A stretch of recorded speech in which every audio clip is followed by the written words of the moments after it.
참고하시면 되겠습니다. 자, 우리 함께 서로를 함께 축복하면서 인사 함께 나누기를 원합니다. 자, 앞뒤 옆 사람 보시면서 당신은 하나님의 걸작품입니다. 반대쪽도 보시면서 당신은 하나님의 걸작품입니다. 자, 우리 또 스스로에게 함께 고백합니다. 나는 하나님의 걸작품입니다. 여러분 모두 하나님의 걸작품들이십니다.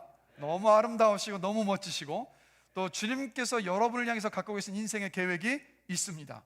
그리고 그것을 지금도 하나님께서 이루어 가고 계십니다. 여러분 그 믿음으로 사시길 주님의 이름으로 축복합니다. 그리고 오늘 좀 우리가 좀 격려하면서 축복했으면 좋겠는데, 오늘 드럼을 친 사람이 누군지 아십니까? 예, 우리 최승환 학생인데 우리 최천수 안수 집사님, 김미진 집사님의 막내 아들입니다. 그래서 오늘 이제 우리 어른들 예배 공식적으로 데뷔한 날인데 오늘 이렇게 긴장이 많이 됐을 텐데 우리 격려하면 격려의 박수 함께 하시겠습니다. 승환이 어디 앉아 있죠? 승환이 어디 있어요? 아, 여기 앞자리에. 그래요. 오늘 아까 보니까 약간 긴장했는데 너무 잘 연주해줘서 또 다음번에 더 또 아름다운 연주로 또 영광 돌 줄로 믿습니다. 자, 지난주 설교 또 질문을 드립니다. 우리 학생들과 청년들에게 기회를 드리겠습니다. 이 장년들은 다음에 좀 생각해보고요, 제가. 네. 자, 우리 먼저 학생들 알죠? 좋은 일이 있을 거라는 거. 자, 지난주 설교 제목이 뭐였죠? 자, 손 들었어요. 누구예요? 우리 예준이. 자, 예준이 한번 얘기해줘요. 지난주 설교 제목이 뭐였죠? 좀만 더 크게.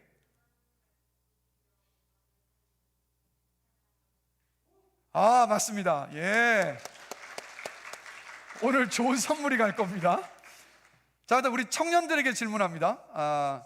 지난주 설교 말씀을 나누면서 찬양을 우리 입술에 담을 때 인생의 기적이 일어난다는 말씀을 나누면서 여호사밧 왕에 대해서 함께 말씀을 나누었었습니다. 그래서 모압과 암몬과 마온 세계 연합군과 함께 하나님께서 승리하게 하시는 그 말씀의 약속을 붙잡고 전쟁을 하러 나갔는데, 그때 여호사밧 왕이 이스라엘 군대에 행진을 하게 할 때 어떻게 했었죠?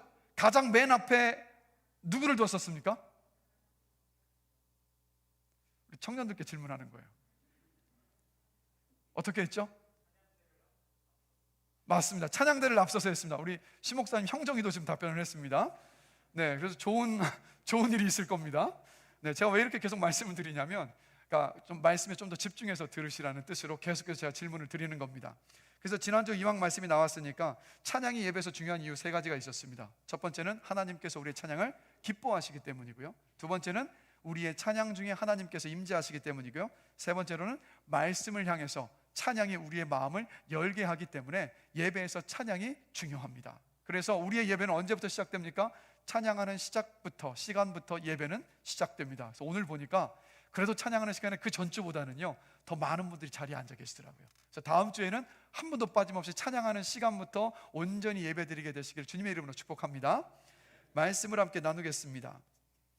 오늘은 하나됨을 이루고 다음 세대를 살리는 예배를 회복합시다 라는 제목으로 말씀을 나누겠습니다. 일반적으로 교회 안에는요 유초등부 예배, 학생부 예배, 청년 예배, 장년 예배가 있습니다. 그러니까 세대가 따로따로 나누어서 예배를 드립니다. 네, 이렇게 드리는 예배를 우리 모두는 자연스럽게 생각하고 당연하게 여깁니다. 왜냐하면 해왔던 일이고요. 그리고 다른 많은 교회들도 그렇게 예배를 드리고 있기 때문입니다. 그런데 여러분, 그냥 다른 많은 교회들도 그렇게 예배를 드리고 그리고 우리도 해왔던 것이기 때문에 당연히 따라야 되는 것이 아니라 우리는 한번 질문을 던져봐야 돼요. 왜 우리는 이렇게 예배를 드리고 있었던 것일까? 여러분 그런 질문 한번 던져보셨습니까? 여러분, 이렇게 세대가 따로따로 예배를 드리게 된 계기가 있습니다. 제가 좀 그것을 한번 설명을 드리겠는데, 좀 오래된 역사 이야기입니다. 1831년, 오래전 일이죠. 그때 영국에는요 수많은 아이들이요 교육을 받을 기회를 다 빼앗긴 채 제조 공장에서 하루 12시간 넘는 중노동을 해야 됐습니다. 근데 이런 아이들을 보면서 마음에 안타까움을 가졌던 한 사람이 있었는데, 그 사람이 누구냐면 로버트 레이크스라는 사람이에요. 그래서 그 아이들을 보니까 교육을 받아야 될 시기에 하루 12시간 넘게 중노동을 하고 있고 노동 착취를 당하는 그 모습을 보면서 이 로버트 레이크스가 마음을 너무 아프게 생각하면서 어떤 일을 했냐면, 유일하게 쉬었던 주일날이요 학교를 열었습니다. 그리고 그 학교에서 읽기와 쓰기와 도덕 교육을 시켰습니다. 이게 바로 주일학교예요. 그래서 처음 주일학교의 시작은요 교회에 다닐 수 없고 배움의 기회를 빼앗겼었던 아이들을 교육하기 위해서 주일학교가 시작이 되었습니다. 그래서 그때 당시에 신앙을 가진 부모들은요, 그 주일학교에 자신의 자녀들을 보내지 않았어요. 그런데 이제 산업화가 점점 되기 시작하면서 더 높은 임금과 더 많은 기회를 얻기 위해서 점점 부모들이 가정을 떠나서 일하기 시작했습니다. 산업화 이전에는요, 사실 가내 수공업 형태로 부모들이 가정 안에서 일을 했어요. 그런데 산업화가 되면서 점점 밖으로 나가기 시작했던 겁니다. 자연스럽게 부모와 자녀들이 함께할 시간이 줄어들었습니다. 그래서 자녀들을 가정에서 신앙교육하는 것이 어려워지기 시작을 했어요. 그래서 자연스럽게 어떤 일이 벌어졌냐면, 교회를 다니지 않고 공장에서 일하면서 교육을 받을 기회를 박탈당한 아이들을 위해서 열렸었던 그 주일 학교가 교회 안으로 들어오기 시작을 했습니다. 그렇게 해서 주일 학교가 교회 안에서 시작이 됐고, 1940년대에 들어와서 어떻게 됐냐면, 연령별로 나누어서 예배를 드리고 모임을 갖는 것이 교회의 주된 흐름이 되기 시작했습니다. 그래서 자녀들이 그때부터 어떤 일이 벌어졌냐면, 자녀들이 어른들과 함께 예배 드리는 것을 비상식적으로 여기기 시작을 했습니다. 또 교회 안에서 점점 청소년들과 또 유초등학생들이 자기들 또래끼리만 모여서 예배를 드리기 시작을 했어요. 그리고 이들이 자라서 성인이 되었을 때는요, 교회와 자신들이 연결되어 있어야 할 필요성을 전혀 느끼지를 못하게 되었습니다. 왜냐하면 자기들끼리만 예배 드리다 보니까 성인이 돼서는 그 예배를 드릴 수가 없잖아요. 근데 공동체 의식이 생겨나지 않으니까 어떤 일이 벌어졌느냐? 성인이 되자 교회를 떠나가는 일이 생겨버렸습니다.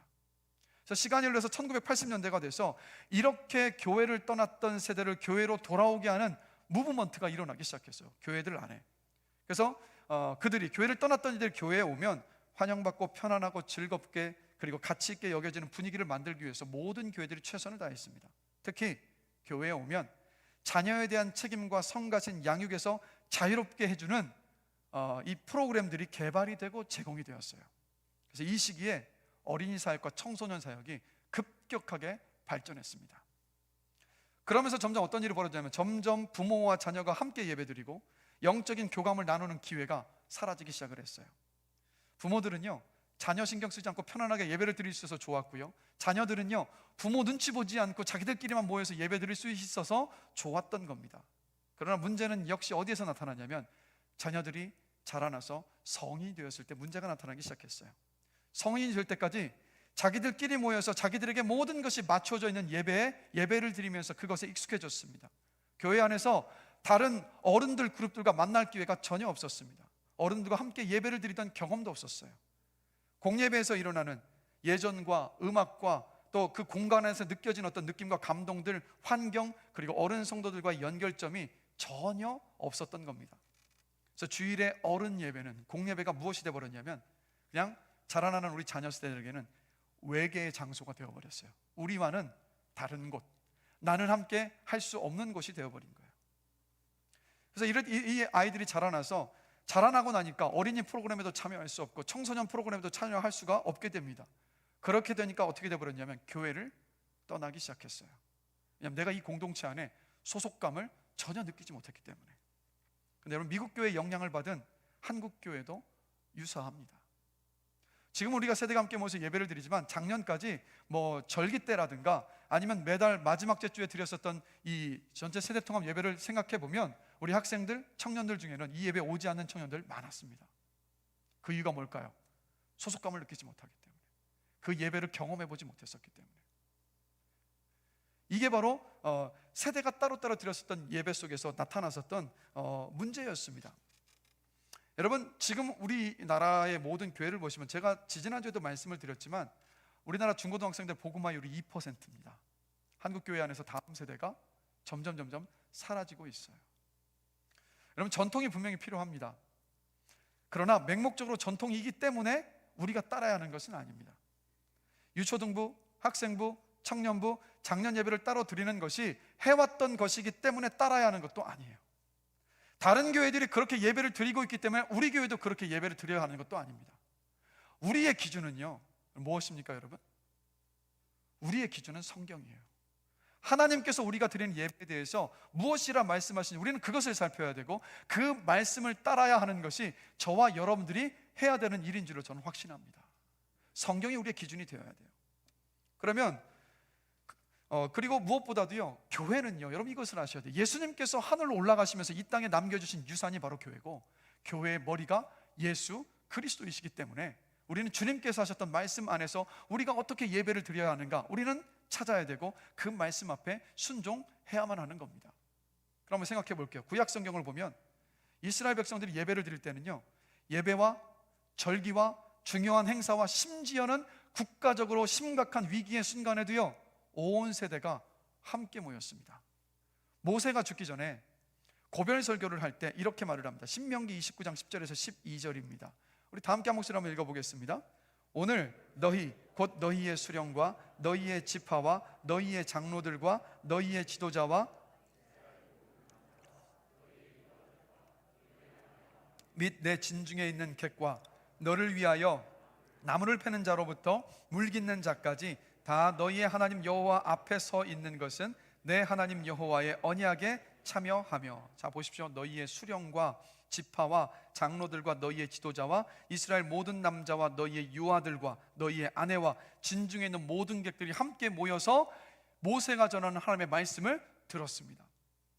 여호수아 때도 마찬가지였었고요.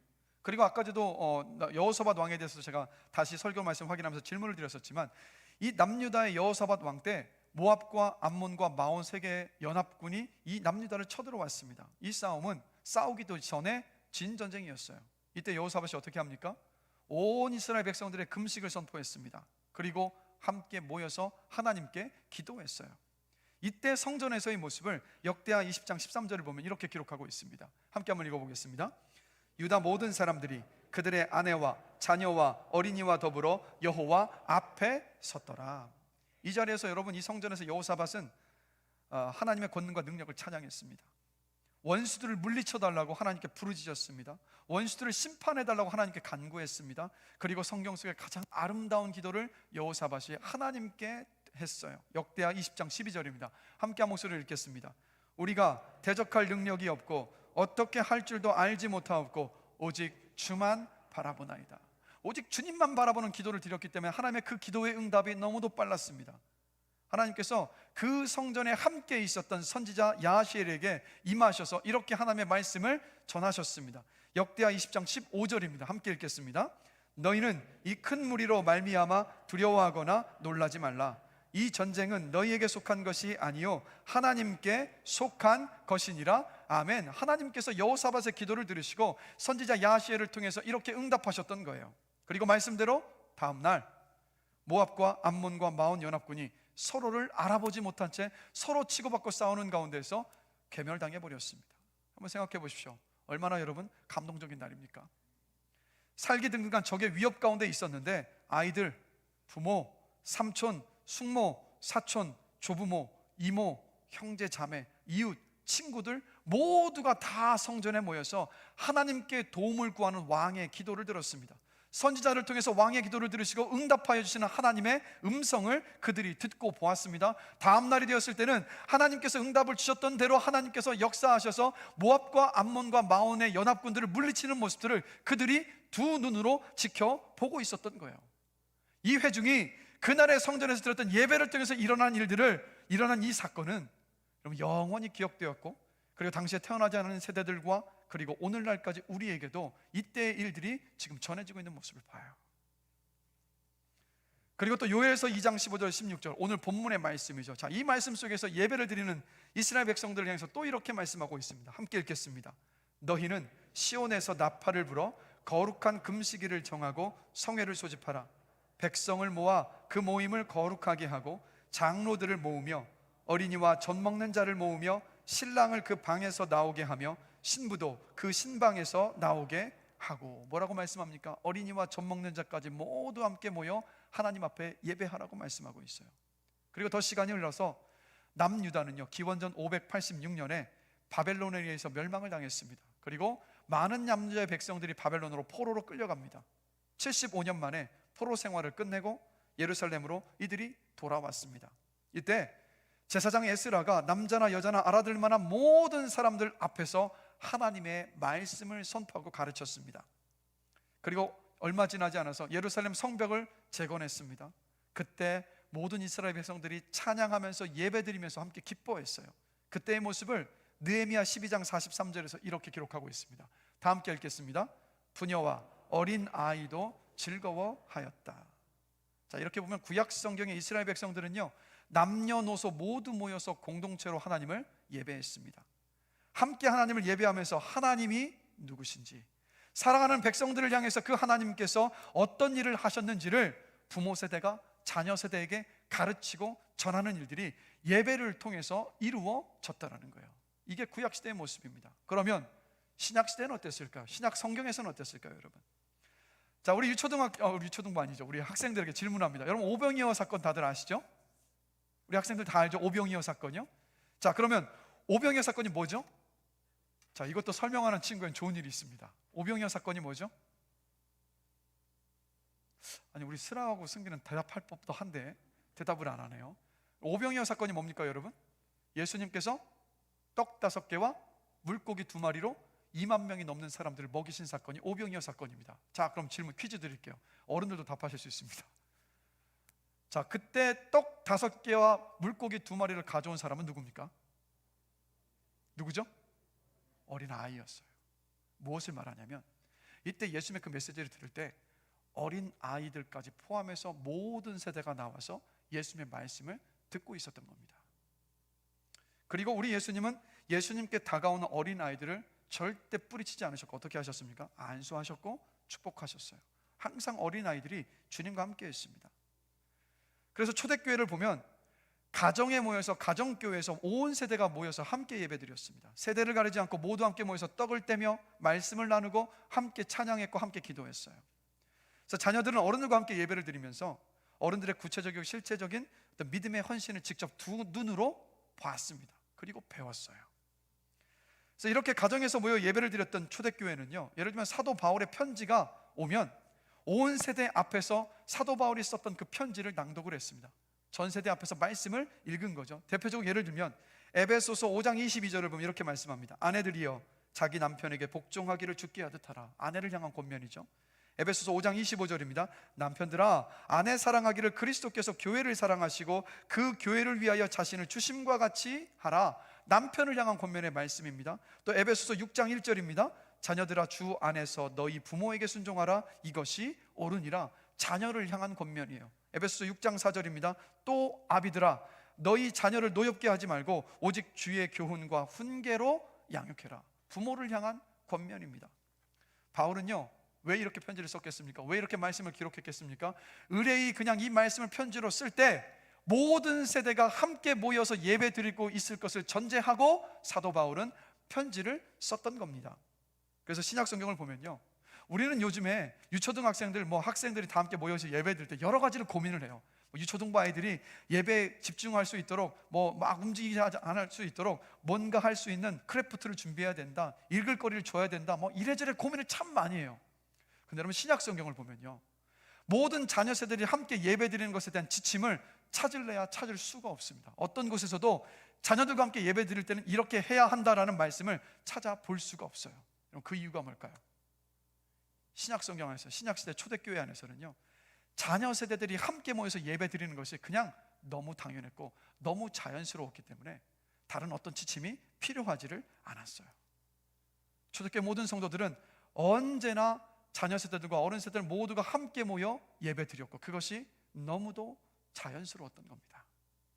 자, 이렇게 살펴본다면 구약 성경에서도 신약 성경에서도 어느 곳에서도 연령별로 나누어서 예배를 드리라고 말씀하는 것은 단 한 곳도 찾아볼 수가 없습니다. 전 세대가 함께 모여 예배 드리는 것이 하나님께서 바라시는 거예요.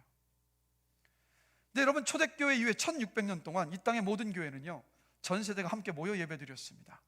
근데 이 성경의 기준이 깨진 것이 언제입니까? 제가 설교 서두에 말씀드렸지만 1940년대에 들어와서 이 기준이 깨져버렸어요. 여러분 기억하십시오. 전 세대가 함께 모여 예배 드리는 것이 하나님의 기준입니다. 하나님께서 전 세대가 함께 모여서 예배 드리는 것을 기뻐하신다라는 것, 그리고 무엇보다도 전 세대가 함께 모여서 예배를 드릴 때 예배 드리는 우리 모두에게 주어지는 영적인 유익이 있습니다. 이것에는요, 우리가 이런 확신이 있어요. 저 안에는 하나님이 저와 여러분들을 창조하셨습니다. 믿으십니까? 하나님께서 우리를 그 누구보다도 잘 아십니다. 맞죠, 여러분? 그렇다면 하나님께서 성경을 통해서 우리에게 지키라고 주셨던 모든 것들은요, 우리에게 유익이 되고 우리를 가장 잘 아시는 하나님께서 우리에게 유익이 되기 때문에 하나님께서 순종하라고 주신 말씀입니다. 그렇기 때문에 예배도 동일해요. 전 세대가 함께 모여서 예배를 드릴 때 우리 모두에게 주어지는 영적인 유익이 있습니다. 세 가지가 있는데요. 먼저는요, 세대 통합 예배에 참석하는 우리 자녀 세대들이 얻는 영적인 유익이 있습니다. 마태복음 18장 20절을 보면요, 이런 말씀이 있죠. 함께 읽겠습니다. 두세 사람이 내 이름으로 모인 곳에는 나도 그들 중에 있느니라. 여러분, 전 세대가 함께 모여서 예배할 때 성령을 통해서 주님이 이 자리에 임재하고 계십니다. 그래서 여러분들이 이 자리에, 우리 학생들, 또 우리 청년들, 우리 장년분들 예배 자리에 올 때마다 여러분들은 믿음으로 이 자리에 와야 돼요. 어떤 믿음이냐면, 우리가 함께 모여서 예배하는 이 자리에 하나님께서 함께 하시는 그 믿음을 가지고 이 예배 자리에 오시기를 주님의 이름으로 권면합니다. 그 믿음으로 오실 때 예배에 임하시는 하나님을 만나게 됩니다. 그래서 이 믿음으로 우리는 그 예배 앞에 언제나 와야 된다는 것. 그러면 어떤 분들은 이런 어떤 우려를 표현하시더라고요. 유초등부 학생들이나 우리 중고등학생들이 예배에 잘 적응하지 못할 수도 있지 않습니까? 라는 우려를 표현하시는 분들이 계세요. 그런데 여러분, 이것을 아셔야 됩니다. 예배에서 우리 초등학생들이나 청년들이나 우리 학생들에게 배려하면서 맞춰가면서 예배를 준비하며 드려야 되는 것이 맞지만, 우리가 더 먼저 기억해야 될 것은 뭐냐면, 우리의 예배를 받으시는 하나님은요, 우리 자녀들의 인격적 발달이나 성숙의 정도에 방해받지 않으십니다. 하나님은 연령에 적절한 것이 아니라 할지라도 우리 자녀들의 마음에도 감동을 주실 수 있고 영적인 체험을 하게 하시는 하나님이십니다. 우리 교회 성도님 가운데 한 분은요, 어릴 때 엄마 등에 업혀서 예배 갔어요. 근데 엄마 등에 업혀서 드렸던 그 예배, 목사님의 말씀을 들으면 얼마나 알겠습니까? 근데 매번 엄마 등에 업혀서 그 예배 자리에 갔습니다. 그렇게 자라면서 7살이 됐는데, 여러분 7살이 됐을 때도 선포되는 메시지를 도대체 뭘 얼마나 많이 알아듣겠습니까? 그런데 성도님 이런 고백을 하시더라고요. 그 7살에 목사님의 선포하시는 말씀 듣고 기도할 때 성령을 체험했다는 거예요. 여러분, 지금도요, 예배 시간을 통해서 우리 하나님은 동일하게 일하십니다. 동일하게 일하신다고요. 그리고 무엇보다도요, 하나님의 말씀의 능력이 있습니다. 자, 히브리서 4장 12절 말씀을 힘차게 한 목소리로 한번 읽어보겠습니다. 하나님의 말씀은 살아있고 활력이 있어 좌우의 날선 어떤 것보다도 예리하여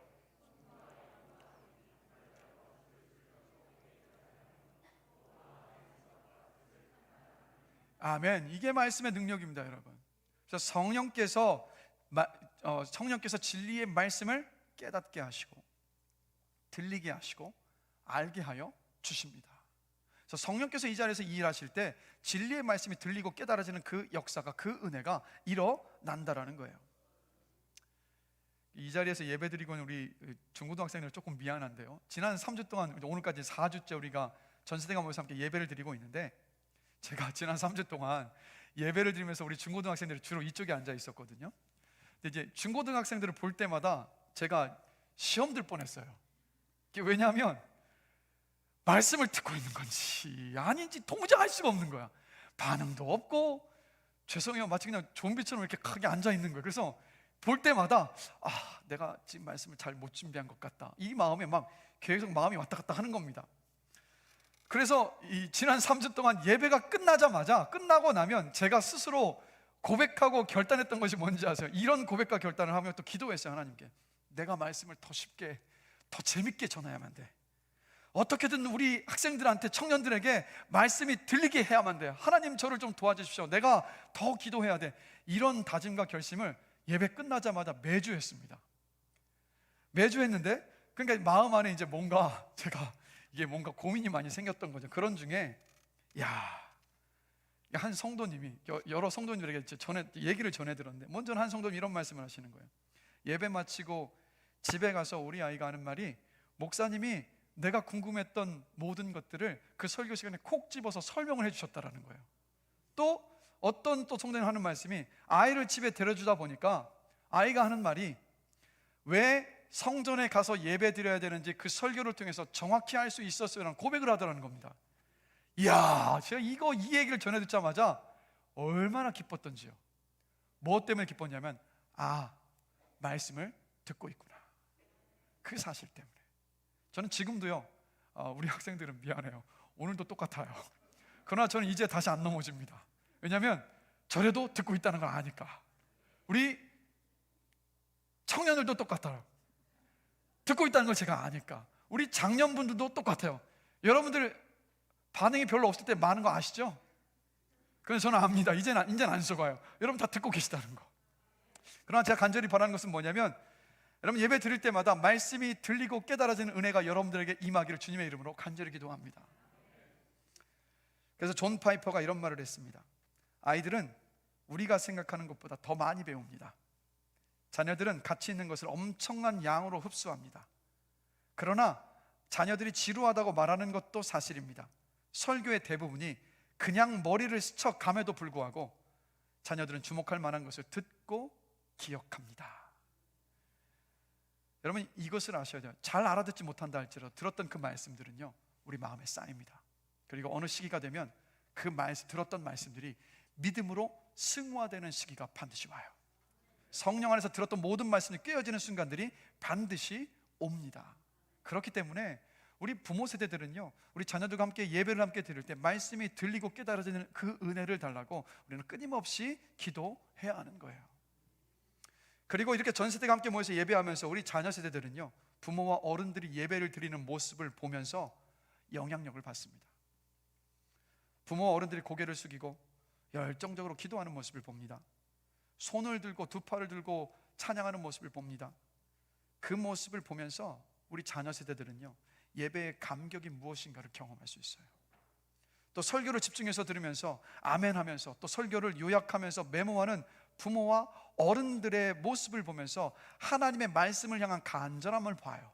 그리고 그 간절함은 함께 예배를 드리고 보고 있었던 자녀 세대들의 그 마음 안에도 하나님의 말씀을 향한 간절함을 불러 일으킬 수 있습니다. 한번 생각해 보십시오. 딸과 함께 예배하는데 딸이 찬양하며 기도하는 엄마의 볼에 흐르고 있는 눈물을 봅니다. 아들이 함께 예배를 드리는데 아들이 설교 시간에 도전과 권면의 말씀을 듣고 한 주 동안 기도 가운데에서 하나님께 엎드리는 아빠의 모습을 봅니다. 매주마다 마음을 담아서 정성스럽게 귀중한 헌금을 드리는 부모 세대들의 모습을 봅니다. 하나님의 말씀이 진리임을 알고 열정적으로 선포하는 목회자의 그 설교 목사를 봅니다. 여러분 함께 예배하고 있는 자녀 세대들이 우리는 겉으로 못 느낄 수 있지만 분명한 것은요, 이 모든 모습들을 보는 가운데에서 영향력을 받고 있다는 거예요. 그래서 제이슨 헤로포우로스가 이런 말을 합니다. 경외하는 마음과 기쁨을 가지고 하나님을 예배하는 부모를 보는 것보다 아이들의 믿음에 더 큰 격려는 없습니다. 신앙과 믿음은요, 보면서 자라는, 보면서 생기는 것이지 배우는 것으로 자라나지 않습니다. 이렇게 놓고 보면 이 자리에서 함께 예배를 드리는 우리 장년 세대들이요, 여러분의 영적인 책임이 있다는 걸 기억하십시오. 더 긴장된 건 무엇인지 아십니까? 이 자리에 함께 예배를 드리는 우리 자녀 세대들이 여러분들을 지켜보고 있습니다. 어떻게 예배 드리고 있는지. 저는 간절히 바라는 것은요, 우리 자녀 세대들에게 부끄럽지 않은 신앙의 선배들이 되기를 간절히 기도합니다. 부끄러운 어른이 아니라 정말 자녀들이 보고 따를 수 있는 그러한 믿음의 신앙의 어른들이 되시기를 주님의 이름으로 축복합니다. 자, 여러분 통계를 보면, 그래서 우리 교회 한 학생은요, 금요성령 집회 오는 초등학생이 한 명이 있는데,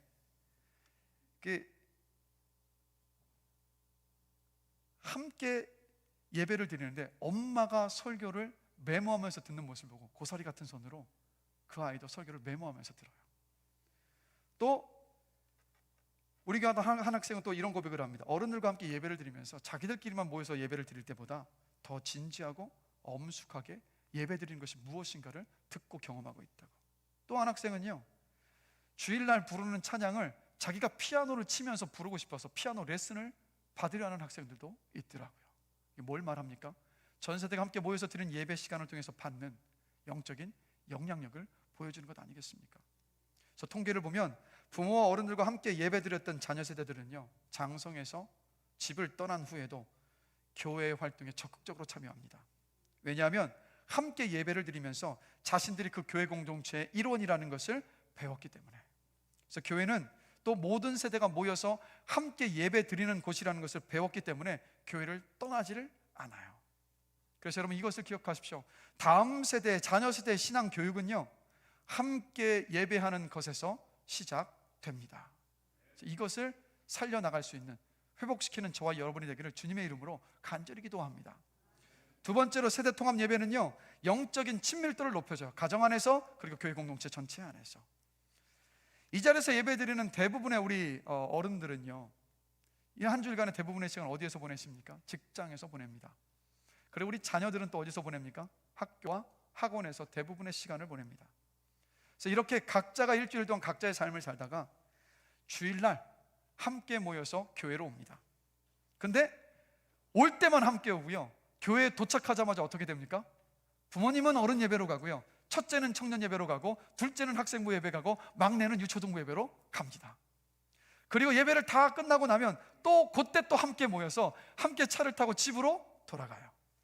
뭘 말합니까? 같은 교회를 다닌다는 것 빼고는요, 공통 분모가 없어요.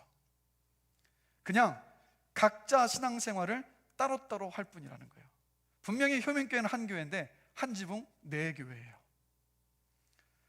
그런데 여러분, 세대가 함께 모여서 드리는 이 예배의 시간 한번 생각해 보십시오.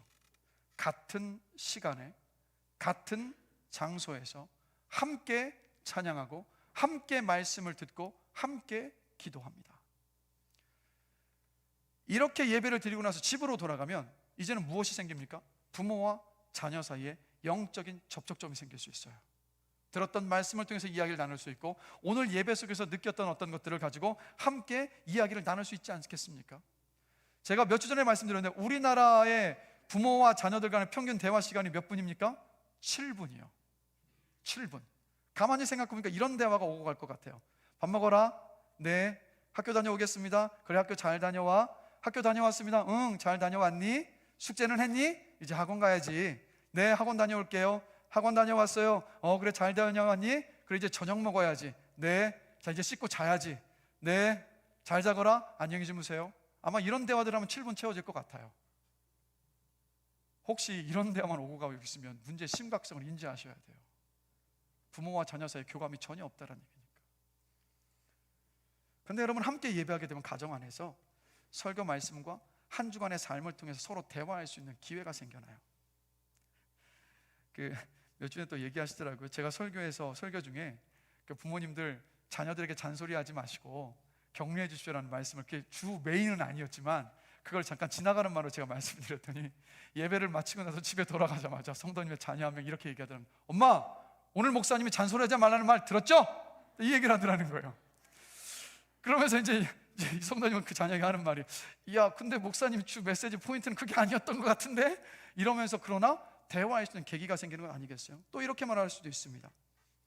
이번 주 목사님이 나를 살리는 찬양을 회복하자는 말씀을 전하셨는데, 우리 함께 찬양을 듣고 찬양해보지 않을래라고 우리 운을 띌 수 있습니다. 아니면 또 이렇게 질문할 수 있어요. 오늘 목사님 설교를 통해서 뭘 깨달았니? 이런 질문을 통해서 부모와 자녀가 함께 교감할 수 있어요. 그리고 무엇보다도 부모와 자녀 모두에게 한 주를 살아갈 목표를 예배의 시간을 통해서 여러분 얻을 수가 있어요. 서로 신앙적인 대화를 할 수 있는 기회가 생긴다라는 거예요. 그리고 무엇보다도요, 모든 세대가 함께 예배 드리게 되면요, 제가 조금 전에도 말씀드렸지만 부모와 어른 세대들이 긴장하면서 예배 드릴 수밖에 없어요. 왜요? 다시 한번 말씀드립니다. 여러분, 자녀 세대들이 여러분을 지금 보고 있습니다. 함께 예배 드리면 어른들이 그래서 이런 고백을 하시더라고요. 자녀가 보고 있는데 예배 시간에 졸 수가 없죠. 집에 가면 우리 자녀들이 물어보니까 정신 바짝 차리고 말씀에 집중합니다. 또 우리 자녀들은 또 이런 고백도 합니다. 친구는 아빠 엄마가 다 함께 와서 예배하는데 저는 엄마하고만 같이 와서 예배하고 있어요. 그래서 엄마랑 꼭 아빠를 전도해서 예배하려고 기도하고 있습니다. 또 어떤 성도는 이런 고백하시더라고요. 제 자녀들은 독립을 해서 함께 예배 드리지 못하지만 함께 이 자리에서 함께 앉아서 예배를 드리고 있는 중고등학생들과 청년들을 볼 때마다 내 자녀 같아서 그들을 더 축복하게 됩니다라는 고백도 여러분 하시더라고요. 여러분, 이렇게 모든 세대가 함께 모여서 예배 드릴 때 가정에서도 교회 안에서도 영적인 친밀도가 높아질 수 있습니다. 이런 은혜를 누리신 여러분들 되시기를 주님의 이름으로 축복합니다. 세 번째로 마지막으로 세대가 함께 예배를 드릴 때 교회가 하나 될 수 있어요. 자, 오늘 본문 요한복음 17장 20절에서 21절 말씀 다시 한번 한 목소리로 한번 읽겠습니다. 내가 비옵는 것은 이 사람들만 위함이 아니요 또 아버지께서 내 안에 내가 아버지 안에 있는 것 같이 그들도 다 하나가 되어 우리 안에 있게 하사 세상으로 아버지께서 나를 보내신 것을 믿게 하옵소서. 이 기도는요, 예수님께서 십자가에 달리시기 전에 제자들 위해 기도하셨던 주님의 마지막 기도입니다. 겟세마네 동산에서의 기도는 본인의 십자가의 지심을 두고 기도하셨던 기도고요. 근데 주님의 이 기도를 보면 무엇을 놓고 기도하신 겁니까? 제자들의 하나됨이요, 즉 교회의 하나됨을 두고 기도하셨던 겁니다. 그럼 우리는 질문을 던져봐요. 왜 우리 예수님은 십자가를 지시기에 앞서서 마지막으로 드렸던 기도가 왜 제자들과 교회의 하나됨을 두고 기도하셨을까요? 그 이유가 있습니다. 여러분, 우리가 오늘 예배하고 있는 우리 하나님은요, 삼위일체 하나님이십니다. 성부 하나님, 성자 예수님, 성령 하나님이 각각 따로 본인의 고유한 사역들을 펼치시지만 그러나 한 분이신 하나님이십니다. 성부 하나님은요, 성자 예수님과의 관계 속에서 아버지가 되시고요, 성자 예수님은 하나님 아버지와 성부 하나님 아버지와의 그 관계 속에서 아들이 되십니다. 그리고 성부 하나님과 성자 예수님은 성령님과 관계를 누리시고 계십니다. 그리고 성령님은요, 아버지 하나님에게서 나와서 예수 그리스도에게로 임재하셔서 하나님의 사랑과 그 능력을 예수님께 부어 주시는 분, 바로 그분이 성령님이시라는 거예요. 그래서 여러분, 성부, 성자, 성령 하나님은요, 지금도요 서로 깊은 관계를 누리고 계십니다. 서로를 사랑하시고 서로를 섬기시고 서로를 기뻐하시는 그 관계 속에 계세요. 그런데 이런 하나님의 형상을 따라서 누가 만들어졌습니까? 하나님께서 그 형상을 따라서 저와 여러분들을 만드셨어요. 그리고 이렇게 하나님의 형상을 따라서 만들어진 저와 여러분들이 교회에 함께 모여서 신앙생활하며 예배를 드리고 있습니다. 그럼 그 하나님께서 우리에게 바라시는 것이 무엇일까요? 하나님께서 세 분이시지만 하나이신 것처럼 함께 모여서 예배를 드릴 우리 모두가 다 하나 되기를 우리 하나님께서는 바라시고 원하신다라는 거예요. 그래서 우리 교회 속에 우리가 교회가 지켜가야 될, 이루어가야 될 것이 무엇인지 아십니까? 바로 하나됨을 이루어가는 것이에요. 그래서 우리가 하나됨을 이루어갈 때, 여러분 이 세상을 보십시오. 세상은요 끊임없이 나뉘고 갈라지고 분열하고 다투고 싸웁니다. 그러나 교회는 어떤 곳입니까? 성별, 지위, 나이, 배움의 정도, 부유하냐 가느냐 이 모든 것과 상관이 없이 오직 예수 그리스도로 하나 되는 것이 바로 교회인 줄로 저는 믿습니다. 우리가 이렇게 하나됨을 세상에 보여줄 때 그 세상이 우리의 하나됨을 보면서 누구를 보냐면 하나님을 본다라는 것, 예수 그리스도를 본다는 것. 그래서 주님의 이름으로 권면합니다. 교회의 하나됨을 끝까지 지켜나가신 여러분 되시길 주님의 이름으로 축원합니다. 분열되고 갈라지는 그 일들에 함께하지 마시고 교회의 하나됨을 지켜가십시오. 그게 주님의 영광이고 주님께서 기뻐하시는 일입니다. 그래서 하나님은 그러면 우리의 질문은 여기에 있어요. 어떻게 교회가 하나 될 수 있을까요, 여러분? 교회가 어떻게 하나 될 수 있을까요? 고린도전서 1장 10절에 그 답이 있습니다. 함께 한 목소리로 읽겠습니다. 형제들아, 내가 우리 주 예수 그리스도의 이름으로 너희를 권하노니 모두가 같은 말을 하고 너희 가운데 분쟁이 없이 같은 마음과 같은 뜻으로 온전히 합하라. 아멘. 이게 하나 되는 방법이에요. 이게 뭘 말합니까? 자, 전 세대가 함께 모여서 드리는 이 예배의 시간은요, 하나님께서 효민교회에 맡겨주신 영적 지도자인 저 담임 목사의 설교를 함께 듣는 시간입니다. 그리고 우리 모두가 다 함께 모여서 예배하는 시간이에요. 그리고 담임 목회자의 기도를 받고 축복을 받는 시간이기도 합니다. 어린 아이부터 장년에 이르기까지 교회의 비전과 방향성과 기도 제목을 분명히 알아가는 시간이 바로 함께 드리는 바로 이 예배의 시간이라는 것. 그래서 전 세대가 함께 모여서 드리는 이 예배를 통해서 우리가 같은 뜻과 같은 마음을 가지고 함께 나아갈 수 있게 된다는 거예요. 그래서 함께 모여서 드리는 이 예배의 시간을 통해서 우리가 영적으로 하나 될 수 있습니다. 그래서 우리가 전 세대가 모여서 함께 예배를 드려야 되는 거예요. 자, 그런데 마지막으로 저는 이 시간에 조금 더 구체적인 실천을 좀 제안을 합니다. 신학적으로, 영적으로 왜 우리가 함께 모여서 예배를 드려야 되는지 충분히 다들 이해가 되셨을 텐데, 아주 간단하지만 좀 더 구체적인 실천을 좀 제안을 하겠습니다. 전 세대가 함께 모여서 예배를 드리기 시작하면서 찬양에 대한 여러 이야기들이 들려오더라고요. 주로 이런 이야기들입니다. 따라 부르기 힘든 찬양들을 한다는 이야기들을 제가 많이 전해 듣습니다. 근데 여러분, 여기에 있어서는요, 우리 이 자리에 계신 어른 세대의 성도님들에게 말씀드립니다. 여러분의 배려가 필요합니다. 왜냐하면요, 우리 자녀 세대들이 함께 익숙하게 부를 수 있는 찬양을 많이 불러서 이 자녀 세대들이 신앙과 믿음의 유산을 이어가도록 할 책임이 바로 부모 세대들인 저와 여러분들에게 있기 때문입니다. 여러분, 저는 요즘이요 굉장히 긴장감을 가지고 있습니다. 10년 뒤, 20년 뒤에 우리 교회 모습은 어떨까? 10년 뒤, 20년 뒤에 한국 교회 모습은 어떨까? 생각을 해보면요, 여러분 어떠십니까? 우리 여러분 긴장해야 될 시기가 바로 지금입니다. 한시라도 지금 한시라도 우리가 늑장을 부리면 다음 세대들은 교회에 사라져요. 어쩌면 10년 뒤에요, 20년 뒤에 효민교회가 없을 수도 있습니다. 성도가 없어서. 이런 상황 가운데서 어떻게 하시겠습니까? 우리 부모 세대들은 지금 해야 될 일은 뭔지 아십니까? 우리 자녀 세대들은요, 예수님의 생명을 담는 그릇입니다. 그리고 주의 복음을 전할 하나님의 군사로 양육하고 키워내야 할 사명이 바로 부모 세대들인 저와 여러분에게 있습니다. 그렇다면 이 예배의 시간에 우리가 초점을 맞춰야 되는 것이 어딘지 아십니까? 우리 자녀 세대들이요. 그들에게 배려하고 그들이 신앙과 믿음을 가져갈 수 있도록 우리는 최선을 다하여서 기도하며 도울 때만이 교회가 살아날 수 있고 다음 세대가 일어날 수 있습니다. 그래서 다시 한번 말씀드릴게요. 여러분이 잘 익숙하지 않은 찬양이요, 교회 밴드에 들어가셔서 그 찬양 반복해서 들어보십시오. 그럼 계속해서 듣게 되면 그 찬양의 가사 속에 은혜 받으실 수 있고 함께 찬양하며 예배할 수 있습니다. 그리고요, 이 자리에는 우리 어른분들이 또 질문을 드리겠습니다. 이 자리에 함께 우리 중고등학생과 청년들이 예배를 드리고 있는데, 자, 우리 중고등학생과 청년들의 얼굴과 이름을 다들 아십니까? 아세요? 모르세요? 모르시죠, 그렇죠? 근데 모른다고 이야기를 하셨는데 우리는 이런 말을 자주 하죠. 교회는 가족 공동체입니다. 가족인데 이름을 몰라요.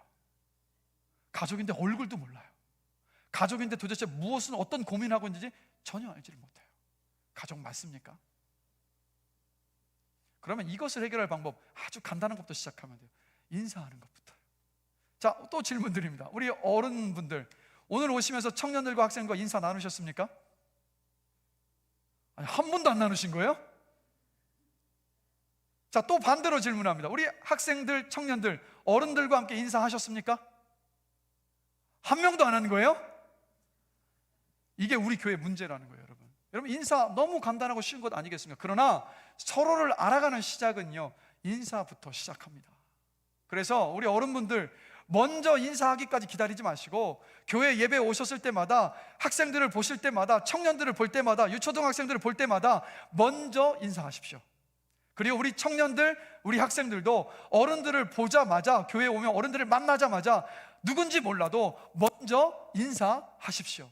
인사를 통해서 서로를 알아가는 것이 여러분 시작되는 겁니다. 그리고 우리 어른분들이요, 우리 학생들 지금 이 자리에 앉아서 예배 드리고 있지 않습니까? 청년들 함께 예배 드리고 있지 않습니까? 그럼 청년들, 학생들 볼 때마다 격려해 주시고 축복해 주세요.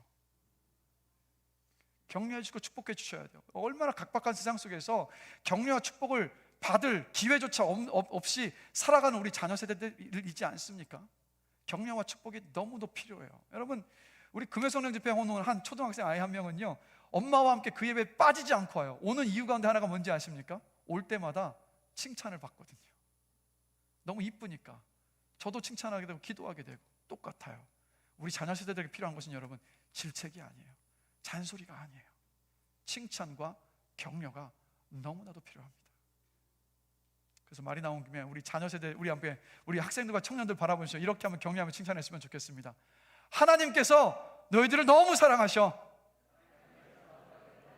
우리 청년들 보시고 빨리 고백하세요. 하나님이 여러분들 너무도 사랑하십니다.